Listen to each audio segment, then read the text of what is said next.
যে বুদ্ধি নিয়ে চলতে হয়। একজন বলছেন, নাম করতে বসলেই তার বহু রকম শব্দ শ্রবণ, মূর্তি দর্শন এইসব হয়। শ্রী ঠাকুর, এখানে এই হাটের মধ্যে বসে কি ওসব সম্বন্ধে কথা কওয়া যায়? আমি একরকম কব, আর একজন হয়তো আরেক একরকম কবে।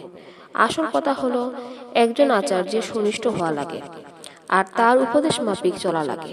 ভাবতে হয় সর্বতোভাবে আমি তার, আমার সব প্রবৃত্তি দিয়ে তার সেবা করব। এই বুদ্ধি নিয়ে নির্ণয় হয়ে চলতে হয়। এইভাবে চলতে চলতে কয়েকটা কনফ্লিক্ট সংঘাত এসে হাজির হয়। এ এসে কয় এই করো, ও এসে কয় না এই করো। কৃষ্ণমূর্তি, কালীমূর্তি, বিষ্ণুমূর্তি এইসব এক একজন আসে, এক একজন এক এক রকম কথা করার কথা বলতে থাকে। অসবই কিন্তু কমপ্লেক্সের প্রবৃত্তির দর্শন। আমি মনে মনে কি হলাম তা কিন্তু কথা নয়, আমি বাস্তবতায় কি করলাম সেটাই হলো গে কথা। ওই করার ভিতর দিয়ে বুদ্ধি গজায়। বুদ্ধি গজালে তখন উন্নতি হয়। আমার কাম, ক্রোধ, লোভ ইত্যাদি আছে, সেগুলিকে এমনভাবে ব্যবহার করব যাতে আমার ইষ্টের স্বস্তি হয়। ইষ্ট স্বার্থের অনুকূল যা তাই গ্রহণ করব, প্রতিকূল যা তাই বর্জন করব। আবার যেমন আমার কাম আছে, একটা মেয়েলুক দেখে সেদিকে ইনক্লাইন আনত হলাম।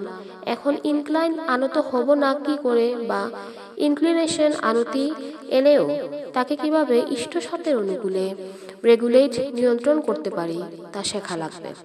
এইভাবে করতে করতে ইষ্টের পরে অনুরাগ বেড়ে যায়। অনুরাগ বেড়ে গেলে তখন ওইসব নানা রকম দেখাশোনা কমতে থাকে।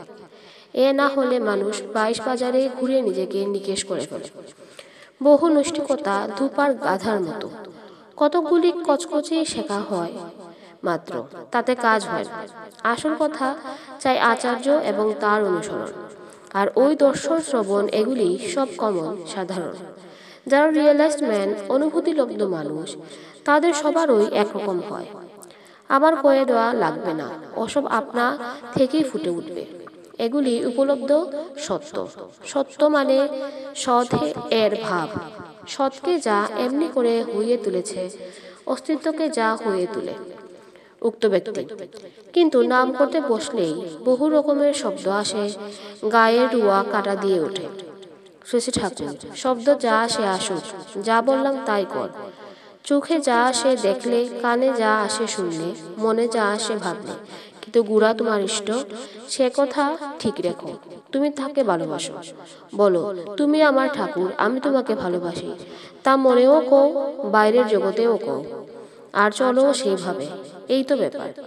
একটা পেডিগ্রিড ডগ, ভালো বংশের কুকুর, যদি তার প্রভুকে ভালোবাসে, সেও ওই রকম হয়ে ওঠে উক্ত ব্যক্তি। সুরত মাঝে মাঝে চারা দিয়ে ওঠে। শ্রী ঠাকুর।